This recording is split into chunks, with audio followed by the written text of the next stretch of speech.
Okay, that's true.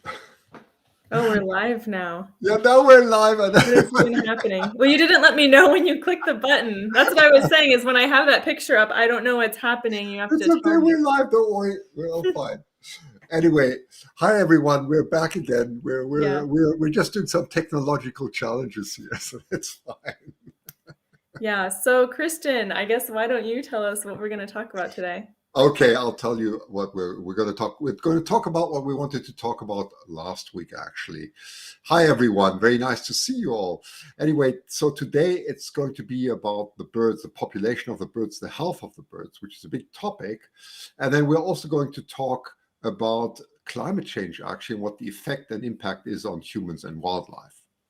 So let's get right into it. Yeah, and yeah, as a little bit of context, there's going to be, two papers. We're going to kind of split it in half, like Christian said, with those two topics. And each topic, the state of the world's birds and their decline, and then the disease aspect is going to be two separate papers. Hello. Yes, thanks, David. I am feeling better. That's right, Christian. Share the comments. Christian, for the first time, is in charge of sharing the comments.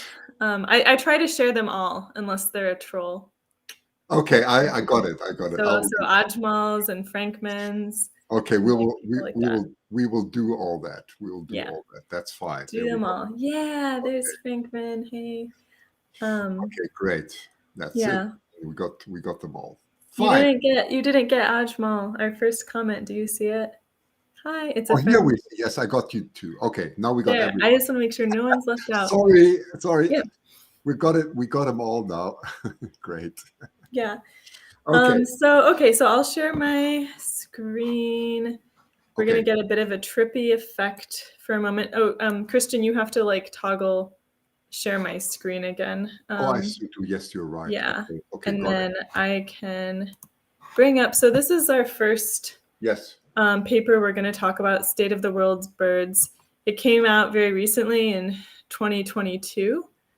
And Alexander Lees is the first author. And this is in the journal Annual Reviews. And it's a review paper, which basically means it's this really long paper, synthesizing a lot of different scientific research, synthesizing a lot of other papers. Because there's so many papers that come out. There's so much science that these review pieces are really important for sort of taking a step back and putting all the information together and summarizing the literature. So yeah, Christian, you picked this. This paper. Why did it catch your eye? Yeah. Well, it did also because, after all, David Hancock was the first one who made me aware of Rachel Carson's Silent Spring, which is exactly 60 years ago. That's he made me aware of the book some years ago, which had a major impact, and that was the first time ever that a scientist wrote about the dangers that human beings are putting on the environment in one way or another. In this case, it was because of DDT, right? So that was a book that had a major impact, and fortunately, policies and so on, actions were taken to mitigate that, and then the bird life actually started doing a lot better. And then, of course, now we know we're getting into new problems, population increases, climate changes, and so on. And this is what caught my eye just last week. As you said, it's published and it's widely distributed, and it's really about the state of the world's birds. And what is alarming here is that 48% of the total population of birds are on the decline. 48%, so you can nearly say half is on the decline, and that's of course quite shocking. And so what Alex Lees, who's the main author of the paper, goes into is the reasons for that, and that's what Georgia and I are going to discuss in the first part here. I was just looking for where it said 48%. Yeah, so we have they have some maps here of showing basically darker colors means the more different species of birds there are there. And then this map is looking at only at the threatened species of birds. Where are those found? And this third map is not as interesting. But so basically, of all the threatened bird species, where are they? And we can see like that the tropics have a ton of birds. This is known. Yes. There's just more species towards the equator. But, actually that relatively not as many as we might expect are threatened. So like proportionally, they're often doing kind of okay. We can see that the oceans are darker colored. So like a lot of ocean and seabirds are facing difficulties. So that's like one thing that comes out to me from this figure. Yeah. Just the comment from John. What about all the birds that are killed by the new windmills? That's also a specific problem, of course, and that has to be addressed. However, this is much more severe, and we are going to talk about the main issue, actually, what is causing the decline. Yeah. And Yep. so you can see that actually, like, and cats are included in this. So like invasive species, I think wouldn't be included as like cats, like they're non-native species and stuff like that. And so they looked to clarify, they did look at a lot of different factors that they considered in this review. So they, this line I have highlighted here. And Christian, can you see the whole paper, or should We only adjust? see half the screen. I have to actually. Yeah. So let me. Yeah, you I can have let to me make this way, know. otherwise we cannot see it properly. No, I can move things on my end too. Okay, So does this look better now? Okay, then I will move us back again. Let's try. Yeah. Let's see. Yeah, it's still difficult. It cuts off half of yours, unfortunately. Oh, I see. Yeah. Yeah. I can also zoom in more. Oops. You probably have to zoom out, not in. Oh, it needs zoomed out. Okay. Yeah, that's it. Now we can see it. There you go. Yes. Okay. So yeah, often I have two monitors, but because I'm still testing positive for COVID, I'm trapped at home. So they summarized the threats driving changes in bird species richness and abundance, which is basically, they summarize threats like habitat loss, climate change, and overexploitation. So they're not only looking at climate change. Yes. That's but yeah, that's kind of focused on like what comes out as the most important things for conservation. Yeah.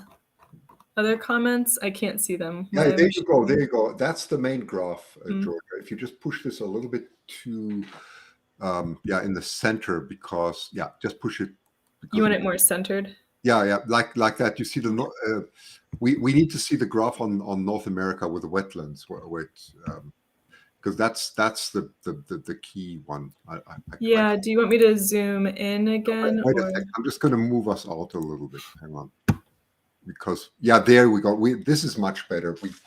We have to see the top. If you can put the North America graph, that's the decisive graph, really. And zoom in a little bit more on that the A graph, population index. Do you want it in the center of the screen, to the left of my screen, to the right? Zoom. Can you zoom it in? Otherwise, yeah. Okay, there you go. So what does this tell us? This is very interesting. So just in general, where does the decline come from?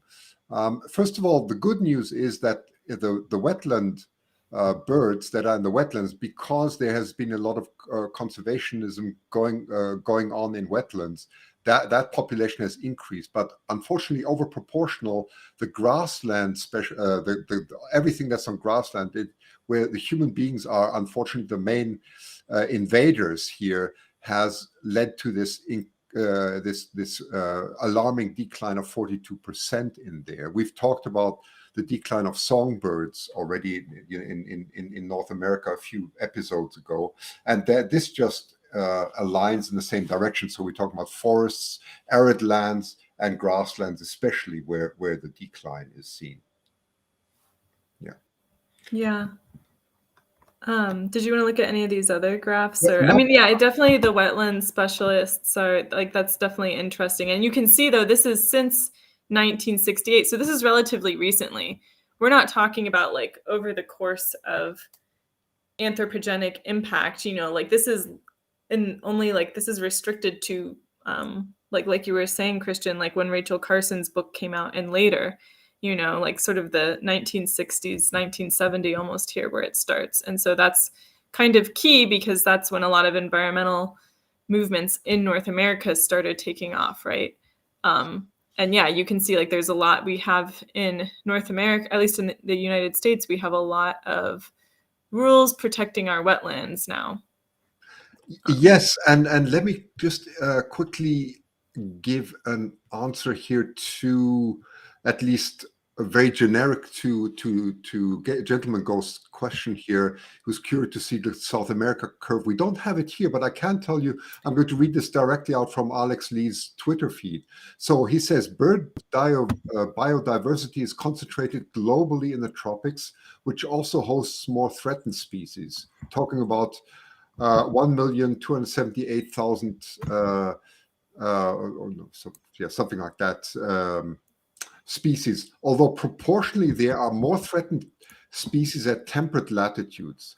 The global north is not doing better at conservation than the global south. So we're basically saying it's terrible everywhere. So although we don't have any graphs specifically at the moment about the Amazon region or so, or Brazil or South America, it is true the biggest biodiversity is there, but proportionally speaking, in the temperate region, which is us, we are losing even more species. That's the alarming, that's quite alarming actually. Yeah, I'm going to try to share with the window in the PC. I can share more specifically maybe that tab, which can avoid some of these problems. Instead of having to share David my says the screen. European farmland bird decline on next graph does not surprise me. Yes, exactly. Yeah. So it's Christian, you need to add my screen to the okay, page sorry, again. I will do that. Yeah. Yes, I will do that. No, you're fine. I'm just letting you know. There we go. Mm-hmm. Yeah. Good. That's what I was just reading out. So this is the Twitter feed. By the way, Georgia, we're going to put this Twitter feed in so everybody can see it themselves. There's also all the reference to the literature. I'll just put that in here. So that's the Twitter feed, and you can get all the studies out from there. It's very interesting. Of course, the Audubon Society has already published it with comments, and many others did, especially with reference to Rachel Carson's Silent Spring and so on, and where the state of the world is now, and what we have to do is, of course, we have to be less invasive. I mean, I think David Howard already alluded to that, and that's completely clear, right? Yeah, and this is based on another comment we had. James Bourne, hi, Gentleman Ghost, asked about the South America graph. Like you said, there isn't one, but we can see like in India, the wetland specialists are way down, for example. And so it's not necessarily, we can see that it is kind of a feature of country, of area, and to some degree, like the ecological factors that are unique to that country, as well as like the regulations and laws and sort of the trajectory of how the country is doing. And of course, the population density, right, plays a big role too. Right? Yeah, but I mean, so like both North America and India have increasing populations, although India is increasing at like a more rapid rate. That's it. That's exactly it. And India had a very diverse wildlife. It was very diverse in wildlife, and it's also rapidly decreasing, unfortunately. So. Yeah. And like you said, I think, did you highlight this takeaway, like that? Yeah, the global north is not doing better at conservation. I kind of hinted at that a couple of times. Yeah, this is an interesting graph there that you have there.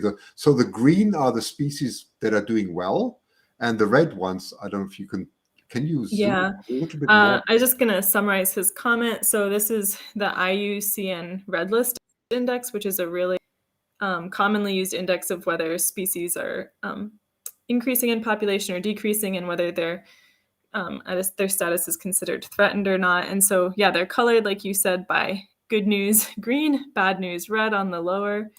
If we look a little closer. There you go. That's it. Yeah. That's it. Now we can see it. Good. And then you can see, of course, the big example is always the California Condor, right? That's through captive breeding survived, which is an amazing story, actually. That's a good story of zoos and so on, that they're positive stories, like for the condor, and see the pelican, the macaw, and a few other birds. And then on the downside, which I didn't know, the sapphire-bellied hummingbird.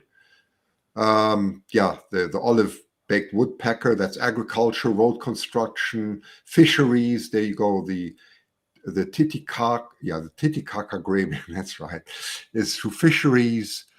Persecution, vulture is unfortunately well known, right? And invasive species is another, right? Yeah. So these are the problems we're facing. I mean, this is a kind of interesting graph because, I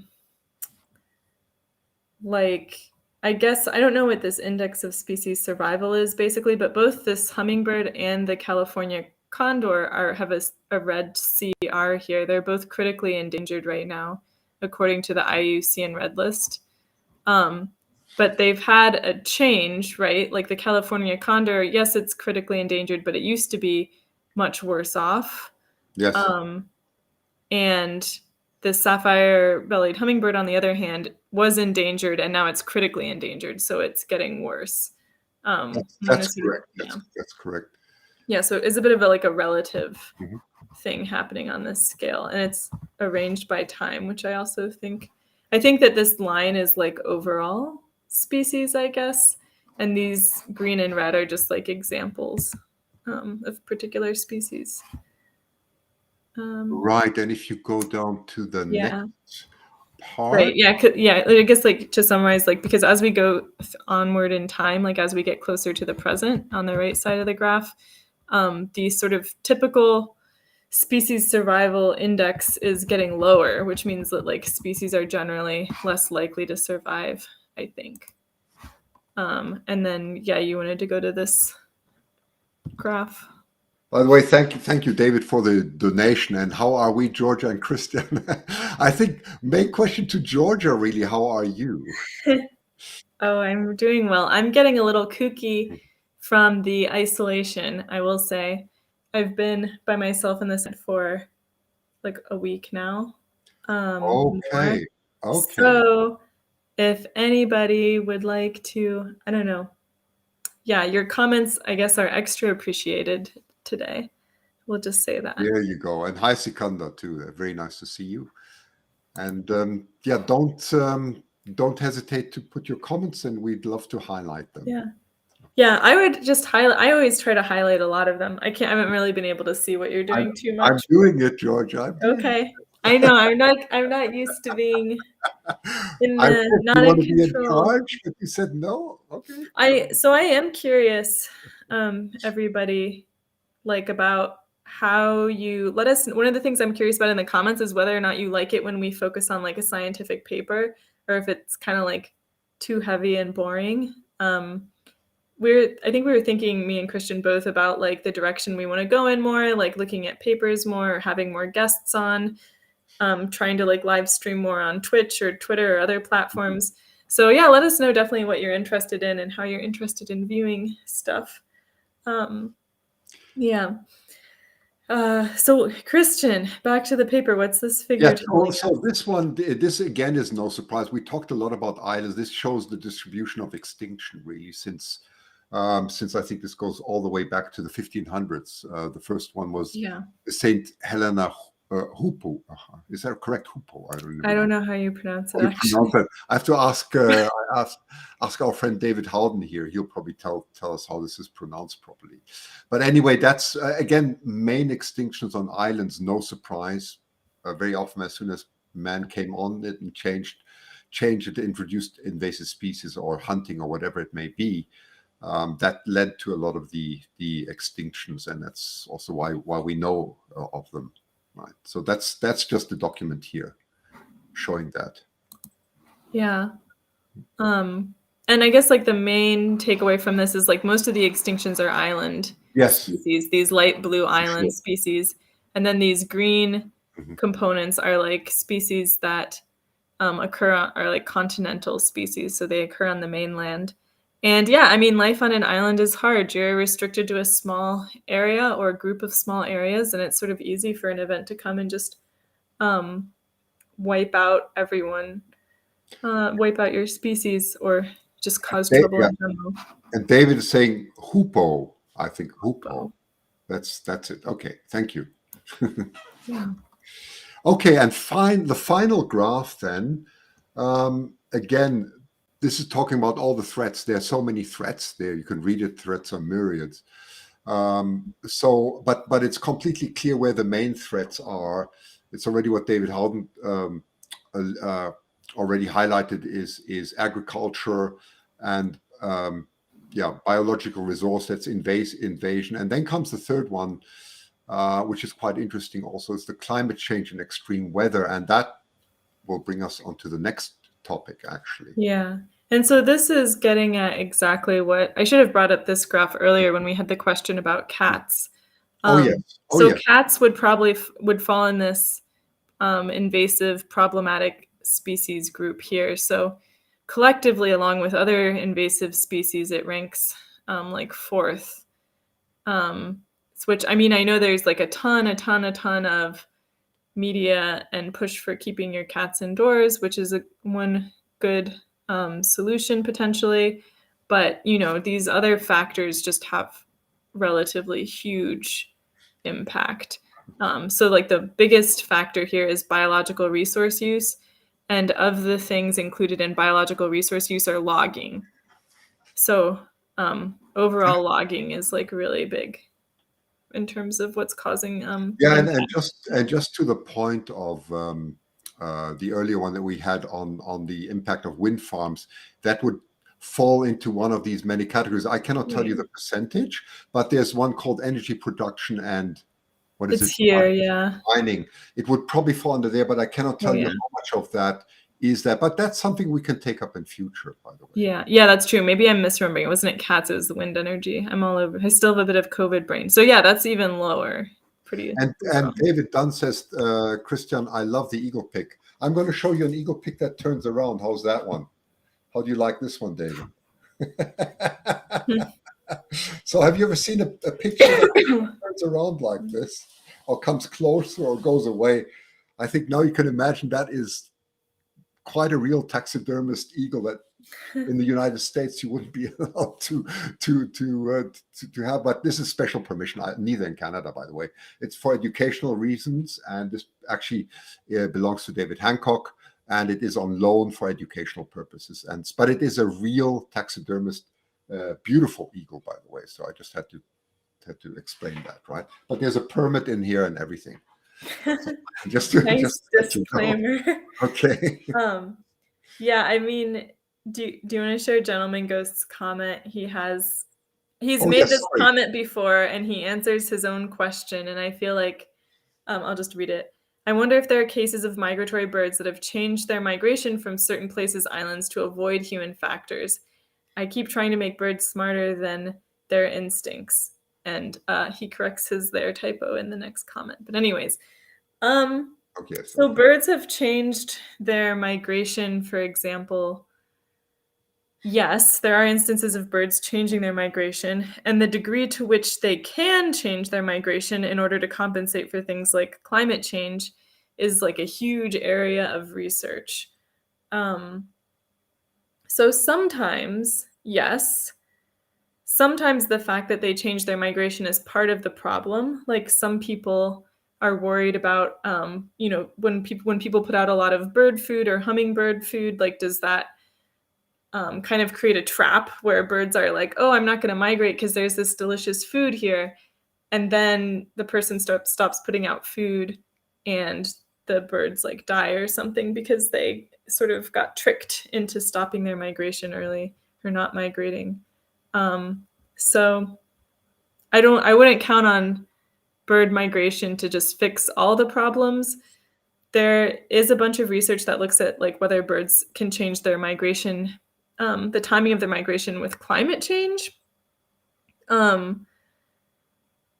But that's more at timing. I think your question is actually a little bit more about like location or like the geography, if they change the geography of their migration route. And I haven't seen as much about that in the context of human threats. So I'm not sure. I think, unfortunately, a lot of the specific threats they don't recognize as such, like when they hit windows of buildings at night when they're migrating. That's huge. Yeah. the whole reason they're dying, the whole reason it is a threat is because the birds don't recognize it as a threat in the first place. So it's kind of unlikely in a lot of those cases that they would like have the foresight to like change their migration route to address something. Yeah. Yeah, and maybe we should jump to the second topic. Yes. Yeah. So So do you want me to share the screen? I'm gonna take away, because I have to take away the sharing and then do it again. Okay. In so order you to want share do a it different now? like tab or something. So yeah, I'm just gonna share. So for the papers, I have to do the share whole screen thing. So this is the other paper. How is the, let me see if I can peek. Okay, Oh, hang on. yeah, you have to add the screen. Yeah, I will do it now. Yeah, I can see how it looks. It's tricky because I'm trying to like Tricky, peek I around know. it, but I can't. Yeah, you got it. You got it. It's That's fine. good. Okay. Yeah. If you center it a little bit more, yeah, that's it. That's yeah. Okay. Yes, I know it's difficult, but yeah, there you go. Oh, there we go. How's that? There you go. That's it. Now we can see it. Yes. Right. And so I want to highlight that this article, if you just download it from the internet, it has this, it's so new that it has this big watermark across it that says accelerated article preview. So this article, as you can see, it was just accepted for publication earlier this month, a few days ago actually, on April 21st. And it hasn't like been finalized yet in terms of, there might be small typos and errors and stuff like that. So that's why they have this disclaimer. So this is like hot off the press news.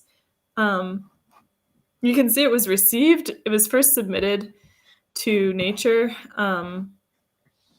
in 2020. So it's been in review and modification for over 2 years now, which is not uncommon. Remarkable. So Yeah. remarkable. Science takes a long time.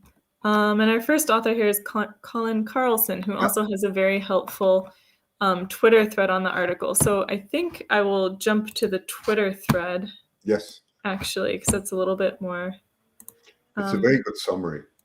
Yeah. Okay. Yeah, so if you want to share, I'll share it now. Okay. I'm gonna add the screen. Yeah. Yeah. There you Cool. Yeah, so this is Colin Carlson. You can look him up on Twitter and find this. Yes, I gave the link already. I just put the link in. So okay, perfect. Yeah. So yeah, this is kind of the paper and one of the main figures, which this is shifting a little bit into looking at cross-species viral transmission risk. So you might ask, okay, well, how does this cross-species viral transmission risk, and really we're often concerned about virus transmission from animals into people, right? Well, what does that have to do with threats to species conservation? And Christian, what would be your answer for that?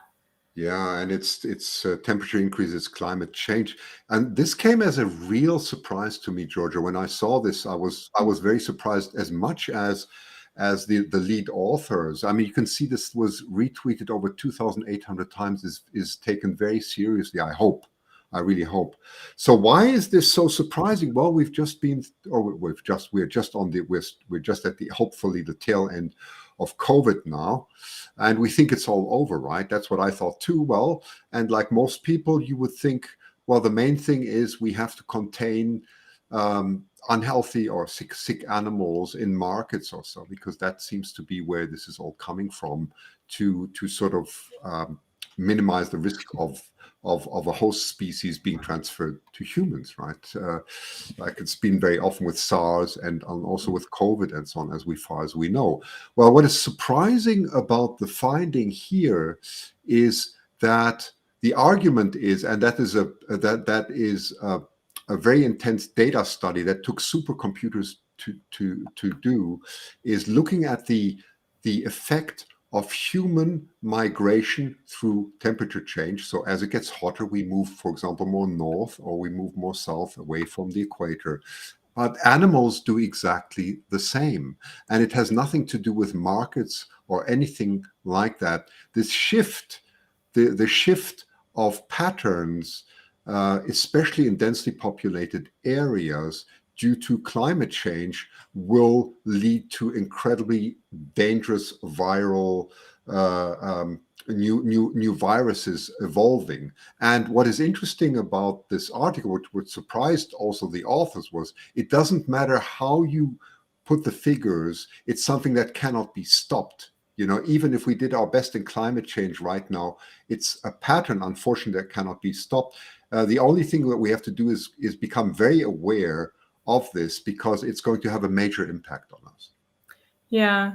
And I mean, and part of that is that even if we were to stop emitting all fossil fuels and stuff like that, climate change would keep getting worse in, the next decades, because we already have such a thick layer of extra greenhouse gases in the atmosphere that the Earth is going to keep accumulating extra heat, right? It's kind of like when you're under the blankets, it's kind of like if you're in bed and you're under a bunch of blankets, the blankets are the fossil fuels, and you're too hot. Well, just not putting on any more blankets, like that's not going to make you cooler. You actually have to take off blankets in order to get cooler. So we actually have to get carbon. We have to start extracting or getting fossil fuels out of the atmosphere in order to reverse global climate change at this point. And that's not going to happen very soon, right? That's right. And David Howden is alluding to a very important point of, you have the avian flu at the moment, right? It's a big thing, and we'll show actually an article right at the end, a reference to that. So you're absolutely right. There's a lot of scientific reporting going on, even in the media. At least I've heard it on the radio when I'm driving, so you're right. And it's getting very aggressive in here, for example, in Vancouver. We have already seen some deaths of a lot of raptors are very badly affected, and so on. So you're right. It's so far there's not heard of any human transmission.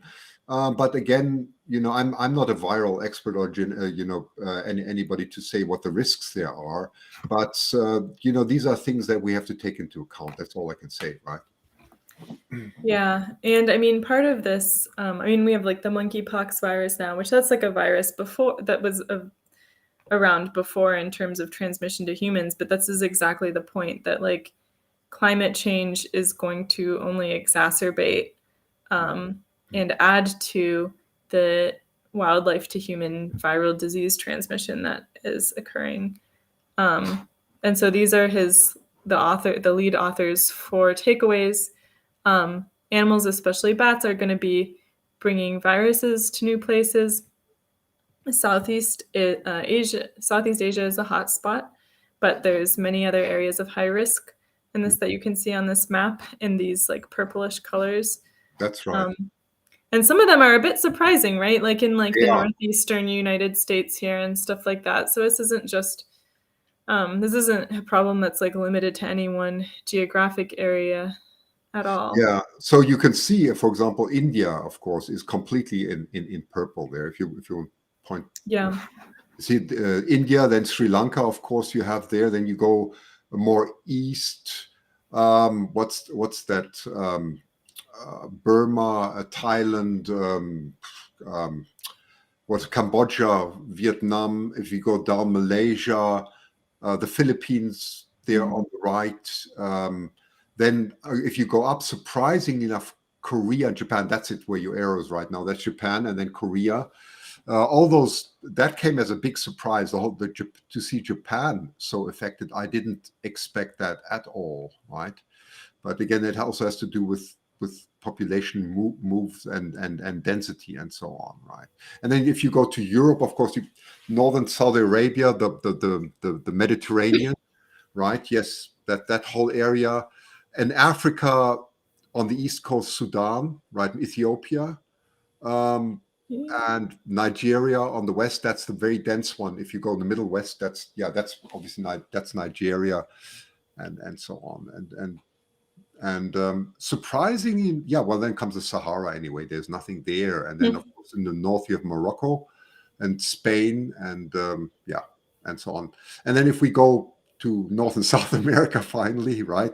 Surprisingly, Brazil is heavily affected. But if you'd asked me, I would have put a complete violet thing in Brazil. Well, I guess that has to do with, right, they still have high viral sharing, but they have low population No density. population there. But yeah, Brazil has a huge population, but it's a Mm. huge country, and Yes. much of it, there isn't a whole lot of diversity. Like this is the Amazon rainforest is not Yeah. highly populated, Yeah.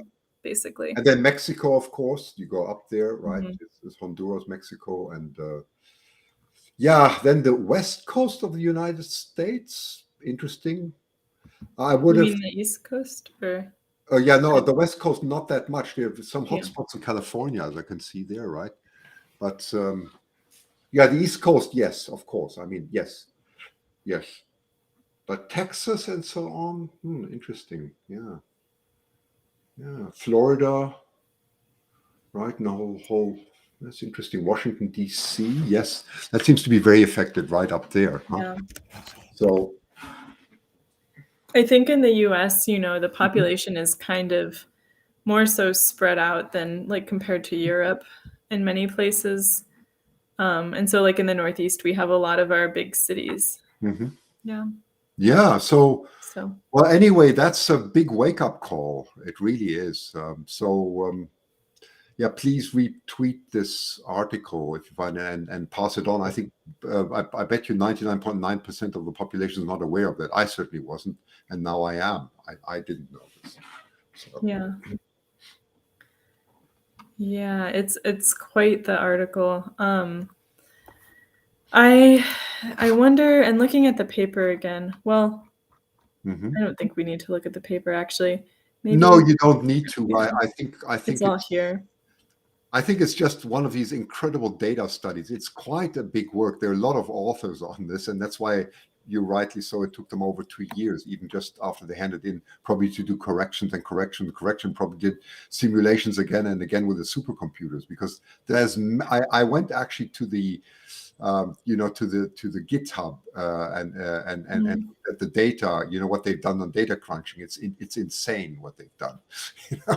Yeah, So that's the problem with papers that do yes. are leveraging data, like existing data sets, and doing a lot of simulation or computation stuff. Is it's easy for the other scientists that are peer reviewing the work to say, "Oh, we'll go back and do this," and it takes quite a long time. That's right. Yeah. That's right. It's amazing they got this published at all, because the what is so surprising about this paper is, with all the crunching, is the certainty that they came up with. That's the biggest surprise, that there's very little margin for error, for scientific error here. Yeah, I do like the he's kind of takeaways here is: one, hold fossil fuel companies accountable for the damage they've Yeah. done, and two, build healthcare systems that can handle the tidal wave that's coming, Ooh, because it's that's coming. big. Yeah. That's big. Well, Georgia, that would be interesting to comment on the health system in the United States, because I mean, I might be wrong, but when I always talk to my American friends, they always say, "Oh, health is so expensive in the United States." Oh, It is. For example, do not have health insurance right now. And that's partially on me, because I don't know, like usually your health insurance is tied to your place of employment. And right now I'm like in between academic jobs, right? I just finished my PhD. I'm starting as a professor in August at Missouri State. They often send you paperwork. They do actually have to send you paperwork where you can pay to continue the health insurance that you had. mhm. But that paperwork never came for me. Like, I don't know if it got lost in the mail or what. And I was like traveling. I was on that rock climbing trip in Utah, and I realized like, oh, I don't have any health insurance right now. You mean And zero so health insurance? Is there no such thing as a basic state zero. insurance? Like I could, like part of it is on me. Like I could go, and part of it's on me. Like I could go. We had like the American Affordable Care Act, so I'd have to go online and like purchase different health insurance. But I just didn't. I was like traveling when my employment technically ended at University of Michigan, and I haven't done it yet. So Wow. Such is life. I'm shocked. I'm shocked. All it takes is a little bit of laziness in the US to not have any more health insurance. And I don't mean just laziness because I'm not working right now. I mean, I am working. Oh, as no, a I know you're right not now. I'm lazy. not employed The right last now. thing I would ever think of is associate. Yeah. No. So, I mean, it's just, yeah. It's just pushing your luck. That's what I would call it. Yes. That's also part of it. Yeah. Yes. But like, yeah, personally, we shouldn't. It is true that with like health scares and stuff like that, with pandemics and transmissible diseases, like one person's laziness or pushing their luck actually ends up affecting other people, a lot of other people in terms of disease risk. So we definitely should have, and realistically, a lot of people are like me. Like I'm not a particularly irresponsible person. I'm just like, well, I'm just not going to go to the doctor for a few months and hope that nothing catastrophic happens to me, you know? Yes. So yeah, everyone's like planning, and everyone's like, well, when you start a GoFundMe for your like COVID complications doctor visit, like they're going to just shake their fist at me or whatever. But yeah, I mean, there you go. yeah. Don't scare us. Yes. Yeah. He's right. I did do something funny at the when actually after I finished the climbing trip, like after like right when we got down from the wall from the technical climbing, we still had like a pretty like a 45-minute like steep hike down where you have a really heavy backpack on and you're like, you know, kind of sliding over boulders and stuff, like scrambling down. And that's where I really thought I was going to get hurt. You know, I'm like, oh, all it takes is one little trip and I'm going to break my ankle or something. And so I was going so slow and I kept my rock climbing helmet on. And the person I was with was kind of making fun of me. They're like, you can take your helmet off now. And I was like, I don't have health insurance right now. And they're like, all right. I've like got myself all bundled up. But if something happened to you, what would actually happen? I mean, they'll bring you to hospital, obviously. But I mean, right. So I would potentially have to pay like a lot of money. Wow. So because I wouldn't have any insurance, so I think I'd probably just go into debt is what would happen. Oh my Hopefully God. they would still treat me. Has that always been like that in the States, or is this? Yeah. Always.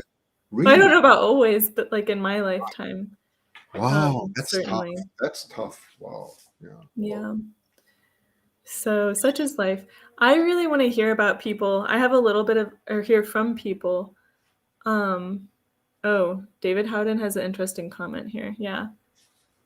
Adverse selection is what economists call the problem for health insurance markets of the likely healthy opting out. Health economics would be a whole long discussion though. Yeah. So I will say in the US, we do have a penalty for opting out to try to prevent this. And this is all relatively new. It started with Obama, President Barack Obama.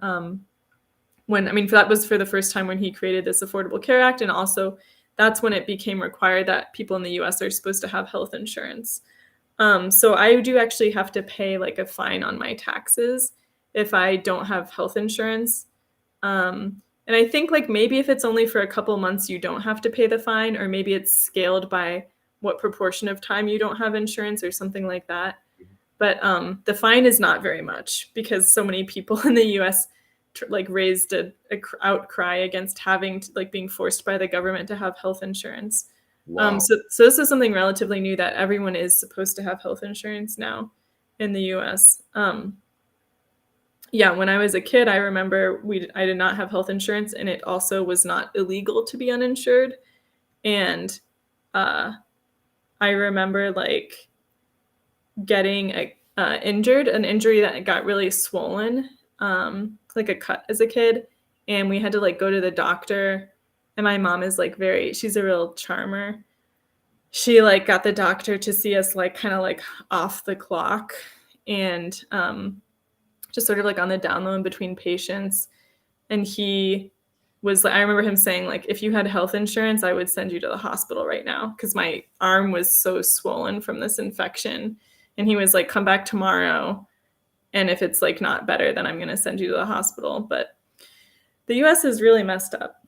I don't know. Yeah, that's a good summary. I would say that Well, and this for I mean, I've had arguments on the plane with people about health insurance from the States, and they usually get really mad at me and say, we have a very good health insurance and you Canadians are whatever. But I still think that, health insurance should be a fundamental right for everyone. That's my firm belief, really. So Yeah. David Howden, I had no idea on this. He's an economist by yeah. educational background. Mhm. Wow. You must have all kinds of interesting Yeah. perspectives on, well, not just health insurance, but also like environmental policy and stuff. We'd love to talk about the carbon tax or ideas like ways to hold companies accountable for greenhouse gas emissions, like we were talking about a minute ago. Yeah, I really want to hear from people what I've been thinking of streaming to Twitch or to Twitter. Are we streaming to Twitter right now? I don't think. Yeah, to No. Twitter, I'm not sure. It could be yes. Oh, we lied. Sorry, I'm going to share my screen again because we were going to close out on this avian. Let me share. I wouldn't use the word lying. I would say it's an error. There's a difference. We forgot. We didn't lie. Yes, an intention. That would be an intention. We said that we would touch on this avian influenza virus topic, and we will. And we're doing it No. right now. You have to share the screen. Do you have it here? Yeah. Okay. Yeah, I have it up now. Okay, good. I will share it now. Good. Share it, yeah. There you go. This is it. Yeah. So circling back, I guess, from our human disease healthcare issues to wildlife diseases. Over the scope of this episode, we started talking about how climate change is leading to species declines and shifting species ranges and movements, and how part of the shifting ranges is going to lead to increased viral spillover into human populations. And it also increases the animal to animal transmission of virus. Like you have species that maybe don't encounter each other normally coming into contact with each other. You have virus, like you have mosquitoes, for example, spreading, and mosquitoes carry a lot of viruses.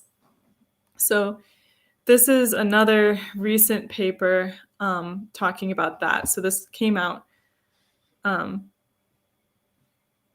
just at the end of last month, I guess. Sorry, I'm like counting the months in my head. I'm like January, February, March, April.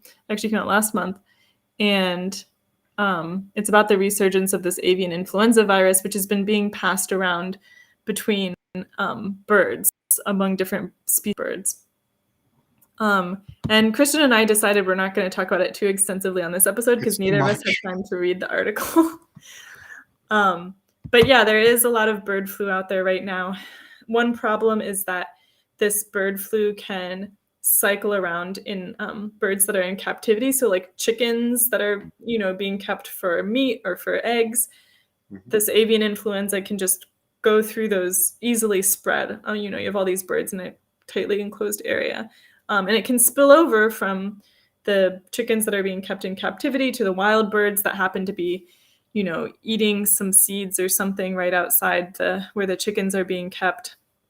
It can spread between wild birds, birds in the wild, obviously. Oh, thanks. David says we are on Twitter. Yay. Yeah, so I don't know, anything to add besides we will touch on this in the future? Very good. I think that brings us to the end of today. So the end of today. The first time that I ran it, so there was some technical problems because but I think we'll get used to this, right? Yeah.